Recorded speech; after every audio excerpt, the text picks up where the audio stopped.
Sumani news channel को subscribe करें और बेल वाले आइकन को भी दबाएं ताकि हर आने वाली न्यूज़ की अपडेट आपको मिल सके।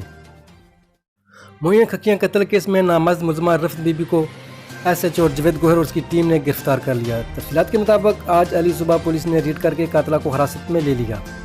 रफ़त बीबी जो रिश्ते में बच्चों की चची लगती है, इसने बच्चियों को जहर पिलाया जिससे 2 बच्चियां मौका पर ही दम तोड़ गईं, जबकि इनका भाई CMH मुजफ्फराबाद में ज़ेर इलाज है। मौका पर तमाम अहले खाना और मुकामी कम्युनिटी मामला को दबाने की कोशिश कर रही थी।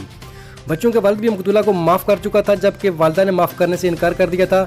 इस मौका पर समाजी रहनुमा इंजीनियर मलिक अजमल अवान ने भरपूर स्टैंड लिया और SHO जवेद गोहर के साथ मिलकर बच्चों को पोस्टमार्टम के लिए अस्पताल मुंतकिल करने के बाद वाक़या को फर्स्ट इन्फॉर्मेशन रिपोर्ट दर्ज करके मुलज़मा रफ़त बीबी को बचाने की कोशिश नाकाम बना दी।